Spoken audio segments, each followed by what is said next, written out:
신년 첫 주일 하나님 앞에 예배하는 모든 심령과 가정 가운데 하나님의 은혜와 평안이 함께 하시기를 기원합니다. 너희는 내가 보내는 사랑의 편지라는 책에 실린 이야기입니다. 한 수도원에 앤드류라는 수도사가 있었습니다. 이 수도사는 무엇을 가르쳐도 아주 쉽게 잊어버리는 수도사였습니다. 그래서 동료 수도사들에게는 바보로 불리는 그런 수도사입니다. 그런데 수도원 원장님께서 특별히 이 앤드류를 더 사랑을 하십니다. 그러자 다른 수도사들의 불만이 점점 커져갔습니다. 어느 날 원장님께서 모든 수도사들을 광장에 모이게 했습니다. 그리고 말씀하십니다. 내가 너희들에게 오늘 숙제를 내겠다. 너희들 숲에 가서 새 한 마리를 잡아서 아무도 보지 않는 곳에 그곳에서 새를 죽여서 가지고 오너라.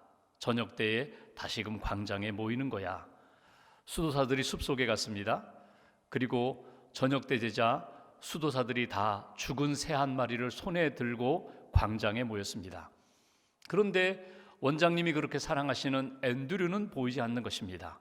기다리고 또 기다려서 이제 저녁 늦은 시간에 앤드류가 저 멀리에서 두 손에 무엇인가 아주 귀한 것을 들고 오는 그런 모습으로 달려오고 있습니다. 원장님이 앤드류에게 묻습니다. 너 숙제했니? 용서하십시오. 제가 숙제를 못했습니다. 그러면 왜 이렇게 늦었니? 그러자 앤드류가 말합니다. 제가 숲속에서 새 한 마리를 잡았습니다. 그리고 숙제 내주신 대로 이 새를 죽이려고 계곡 아래에 내려가서 죽이려고 하는데 제 머리 위에서 하나님이 저를 보고 계셨습니다. 다시 그 새를 쥐고 폭포 아래 물속으로 들어가서 그 새를 죽이려고 하는데 거기에서도 하나님이 저를 보고 계셨습니다. 다시금 다른 곳으로 가서 새를 죽이려고 하는데 그곳에서도 하나님이 보고 계시고 하나님이 보지 않는 곳이 한 곳도 없었습니다. 그래서 새를 죽이지 못했습니다. 하면서 눈물방울 흘렸다는 것입니다. 수도원장님이 다른 수도사들을 조용히 바라보십니다. 그리고 어느 수도사들도 한마디 말을 못했다는 것입니다. 참된 신앙은 언제나 하나님 앞에서 살아가는 것입니다. 오늘 우리 신앙생활에 문제가 어디 있을까?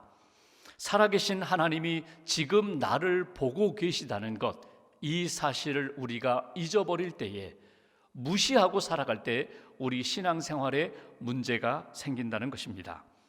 하나님 앞에서 살아가는 신앙의 모습이 세상 사람들 눈에는 참 바보처럼 보입니다.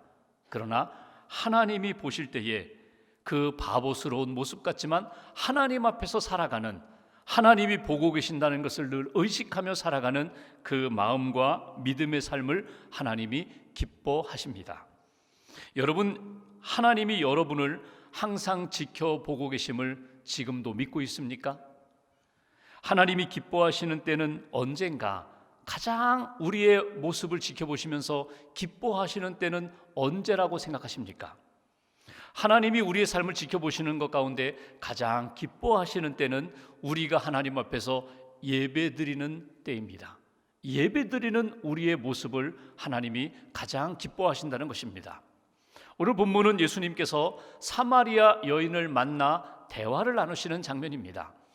예수님이 사마리아 땅 수가성에 들어가셔서 여인을 만나셨습니다. 여인의 과거의 모든 삶을 다 알고 계시면서 여인에게 위로와 생명의 말씀을 전해주십니다. 이 여인이 지금까지 많은 예배를 드려보았지만 자기가 그렇게 속죄의 제사를 드리고 위로를 받고 싶고 평안을 얻고 싶고 기쁨을 얻고 싶었지만 누리지 못했던, 얻지 못했던 그 은혜와 기쁨을 누리면서 당신은 선지자입니다. 당신은 선지자입니다. 이 여인이 예수님을 향하여 당신은 하나님이 보낸 사람이라고 그렇게 선포를 합니다. 그러면서 한 가지 궁금해진 것이 있었습니다. 내가 그 많은 예배를 드렸는데 왜 내 삶 속에는 용서함에 대한, 용서받음에 대한 기쁨과 평안이 없을까? 내 심령 안에는 왜 이런 자유와 은혜와 기쁨이 없을까? 그러면서 예수님에게 이런 질문을 던집니다. 당신들은 예루살렘에서, 유대인들은 예루살렘에서 예배를 드린다고 하고 우리는 그리심산 이 사마리아 땅에서 예배를 드리는데 장소의 문제입니까? 우리가 예루살렘에서만 예배를 드려야 이런 은혜와 기쁨과 평화를 누리는 것입니까? 예수님이 말씀하십니다. 장소의 문제가 아니다. 예배의 대상이 분명해야 된다. 예배의 대상, 하나님을 알고 하나님을 믿고 하나님이 받으실 만한 그런 예배를 드려야 한다.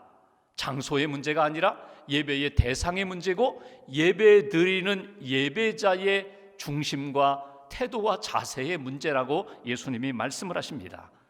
본문 23절 말씀을 한번 보실까요? 제가 23절 봉독하겠습니다. 아버지께 참되게 예배하는 자들은 영과 진리로 예배할 때가 오나니 곧 이때라. 아버지께서는 자기에게 이렇게 예배하는 자들을 찾으시느니라. 하나님 앞에 참되게 예배하는 자, 하나님이 찾으신다는 것입니다. 누구에게? 하나님께 예배하는 자들. 24절 말씀 보십시오. 한 절 함께 봉독하겠습니다. 하나님은 영이시니 예배하는 자가 영과 진리로 예배할지니라.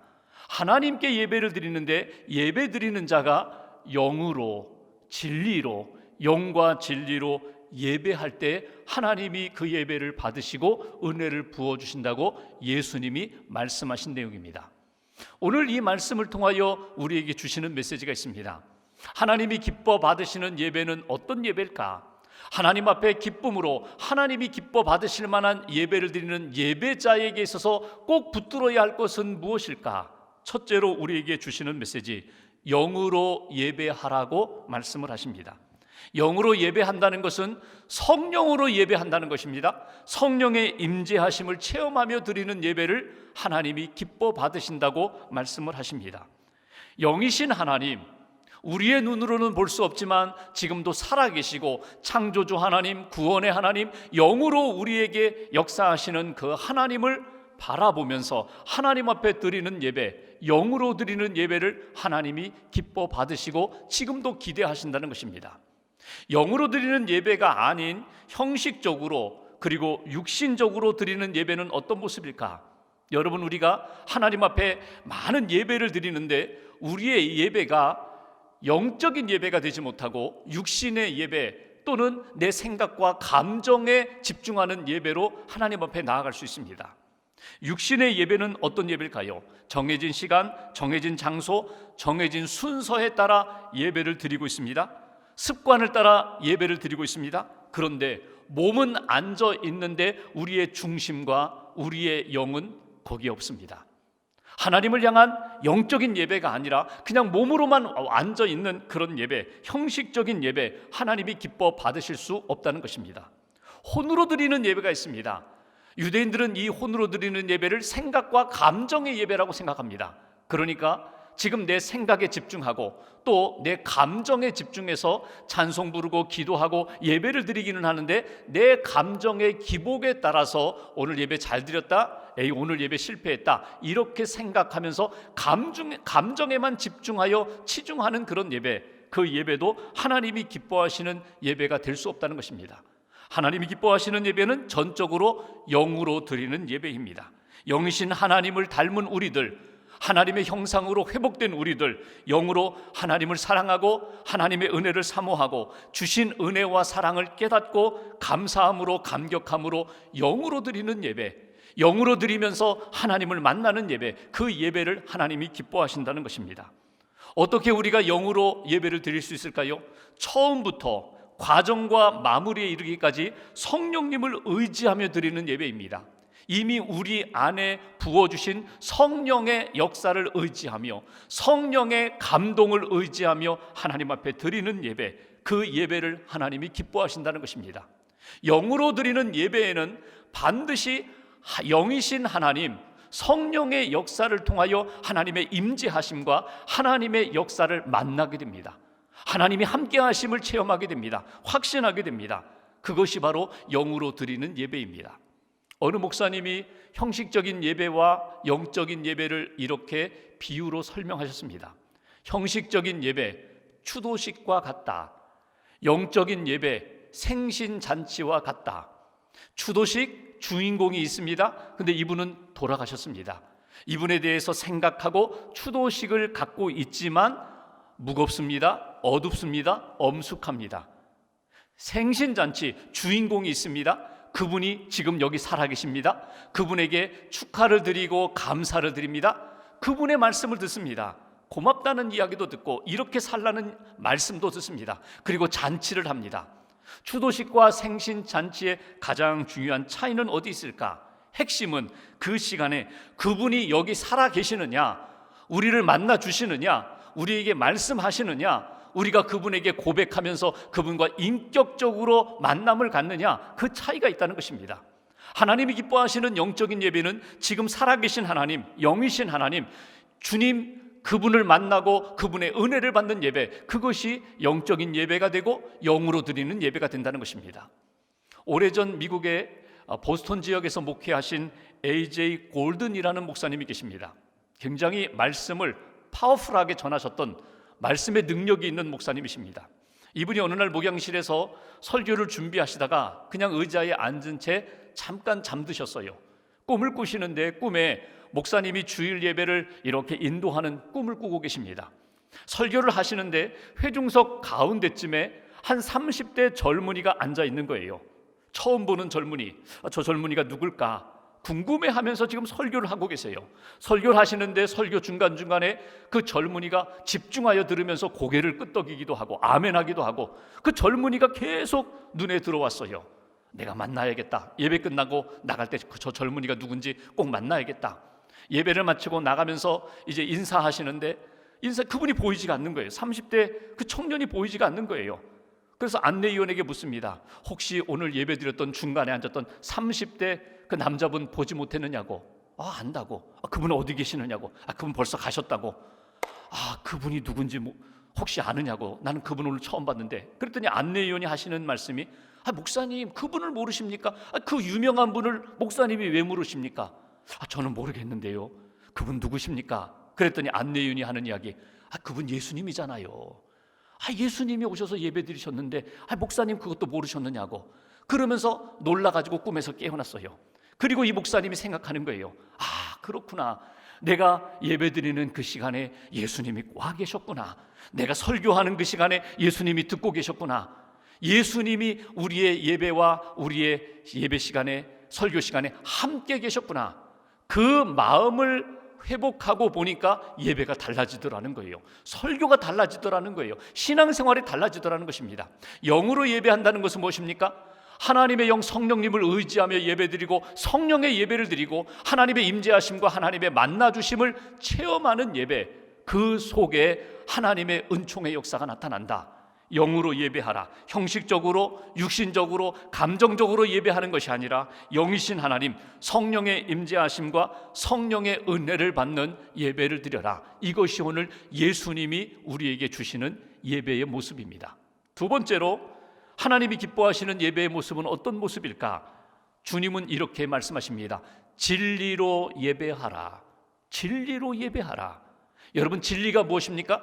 진리, 하나님의 말씀이 진리입니다. 예수님께서 요한복음 17장 17절에 이렇게 말씀하셨습니다. 그들을 진리로 거룩하게 하옵소서. 아버지의 말씀은 진리니이다. 하나님의 말씀이 진리라고 그렇게 말씀하세요. 성경 말씀이 우리에게 주신 진리의 말씀이라고 그렇게 강조하십니다. 구약에서 이스라엘 백성들이 하나님 앞에 제사를 드리러 갈 때에, 또 예배를 드릴 때에 하나님의 말씀을 듣게 됩니다. 그 하나님의 말씀은 우리가 지금 가지고 있는 성경책, 각자가 가지고 있는 성경책으로 그렇게 가지고 있지 못했습니다. 그러니까 제사장을 통하여, 예언자들을 통하여 들려주시는 하나님의 말씀을 들으면서 그들은 은혜도 받고 깨닫기도 하고 회개도 하고 하나님의 말씀에 믿음으로 응답했습니다. 오늘 진리가 하나님의 말씀이에요. 오늘 우리에게 주신 성경 말씀이 진리예요. 이 성경 말씀 가운데 복음이 있습니다. 복음이 무엇입니까? 하나님이 우리를 사랑하신다는 것이 복음입니다. 그 복음이 무엇입니까? 우리를 사랑하셔서 예수님을 이 땅에 보내주셨고 십자가에서 우리의 모든 죄를 대신하여 죽으셨다는 것, 그분이 다시금 살아나셨다는 것, 부활하셨다는 것, 예수님을 믿는 모든 사람들에게 죄의 용서함과 구원과 하나님의 자녀됨과 천국과 영생과 부활을 약속하셨다는 것, 이것이 복음입니다.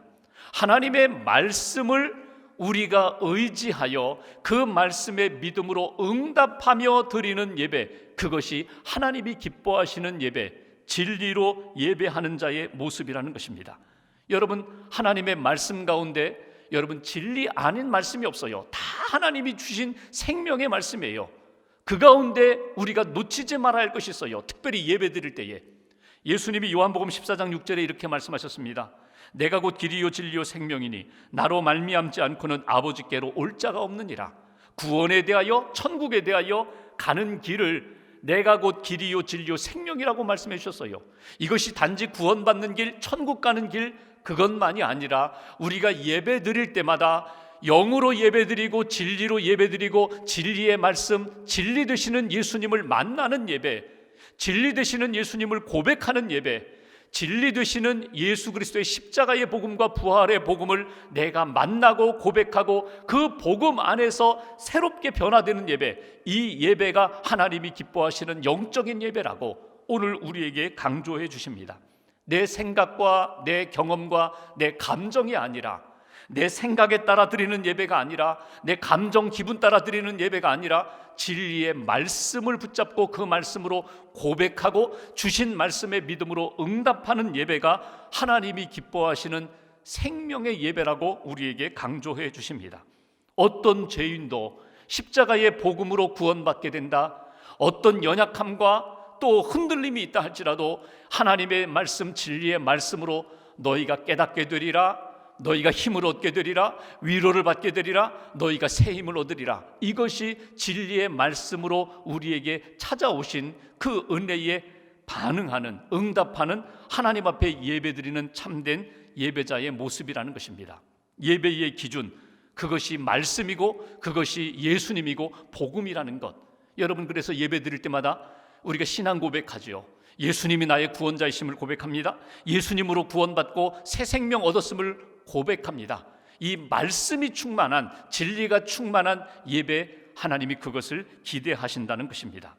어느 목사님이 성도 가정에 신방을 가셨어요. 거실에서 예배를 잘 들으셨는데 성도님이 예배를 다 들으신 다음에 목사님에게 부탁합니다. 목사님, 안방에 가서도 좀 예배 드려주시면 좋겠습니다. 안방에 가서 예배 들으셨습니다. 이번에는 아이들 방에 가서 좀 예배 드려주셨으면 좋겠습니다. 아이들 방 가서 예배를 드리십니다. 그리고 목사님이 생각하시는 거예요. 그 다음은 어딜까? 거실과 안방과 아이들 방 갔으니까 이제는 남은 건 딱 화장실 하나 남았는데 화장실에서 예배를 드려야 되는가? 그러면서 목사님이 생각하셨다는 거예요. 그분의 마음은 충분히 이해돼요. 목사님, 거실에도 안방에도 아이들 방에도 하나님의 임재하심과 하나님의 은혜와 하나님의 복이 임하기를 원합니다. 근데 목사님이 한편으로 이런 생각을 하셨다는 거예요. 이분이 예수 믿기 전에 그 무속신앙에 늘 젖어 살아오셨는데 예수 믿은 다음에도 그냥 여기도 예배드리고 여기도 예배드리고 여기도 예배드려야 평안할 것 같습니다. 여러분, 우리가 하나님 앞에 예배드리면서 진리가 너희를 자유케 하리라, 예수님을 만났어요. 예수님의 말씀을 받았어요. 우리가 진리 안에서 믿음의 대장부가 되었어요. 그러면 어둠의 영들을 진리 되시는 예수님 의지하며 선포하며 쫓아낼 수 있어요.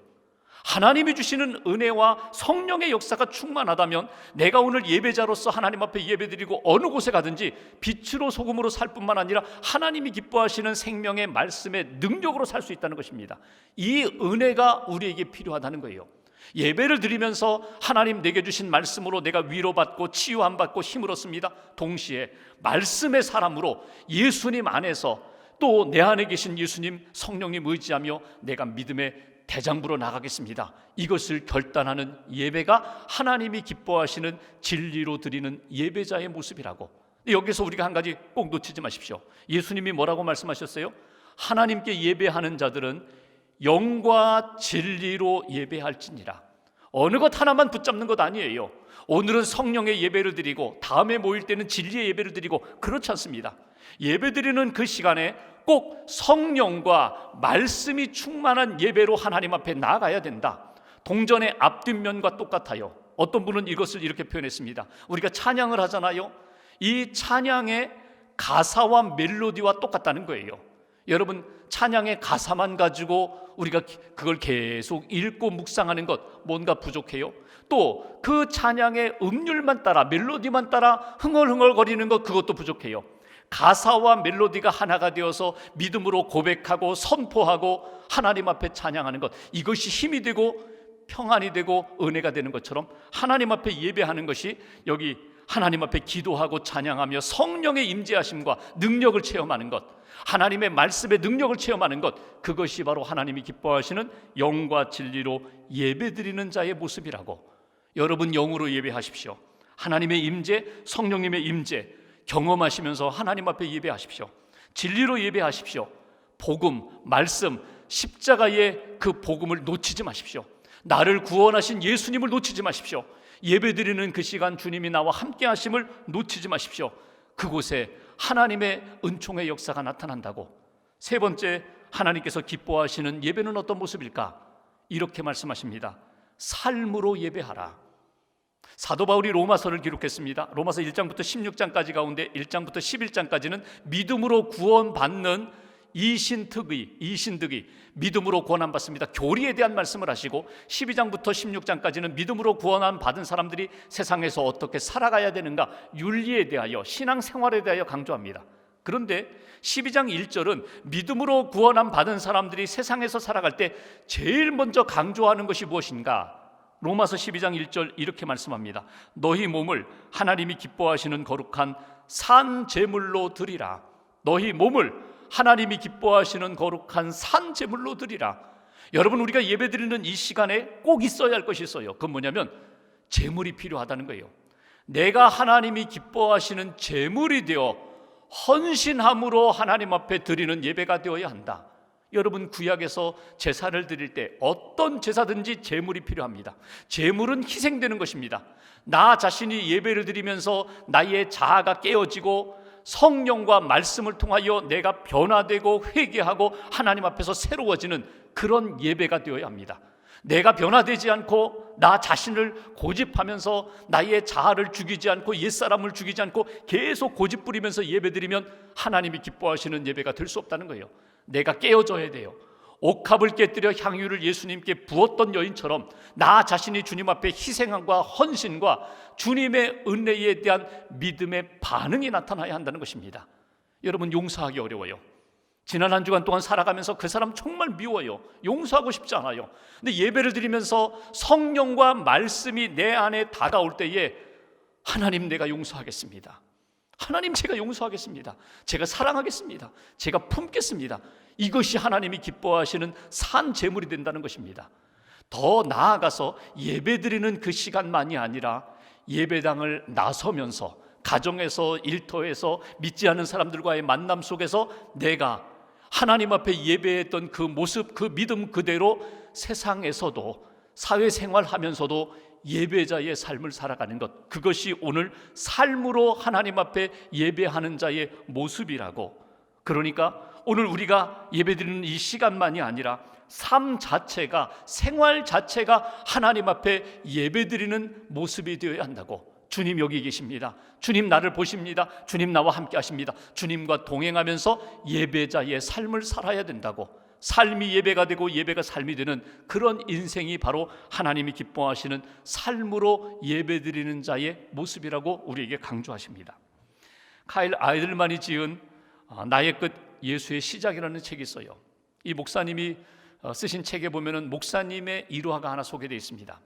그 본인 교회의 성도님들 가운데 프랭크라는 50대 중반의 남자 성도님이 계셔요.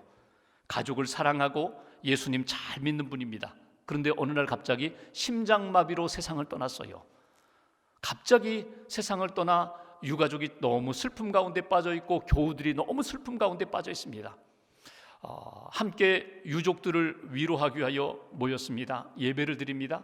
그리고 장례를 진행하는 중인데 유가족이 여기에 오신 이렇게 위로하러 오신 분들 한번 말씀들을 듣고 싶다고.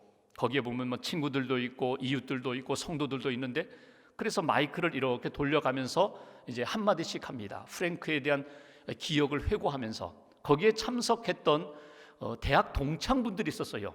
그 동창분들이 마이크를 잡고 이야기하는데 이런 얘기를 하는 거예요. 프랭크 술 좋아했습니다. 프랭크 차는 아주 까다롭게 고르면서도 여자들은 아무나 만났습니다. 그 대학 시절에 있었던 프랭크에 대한 일화들을 쭉 소개하는 거예요. 그 이야기를 들으면서 유가족이 더 마음이 아픈 거예요. 민망한 거예요. 또 성도들도 그렇고 목사님이 마음으로 생각합니다. 이거 안 되겠다. 내가 뭐 정리를 좀 해야겠다.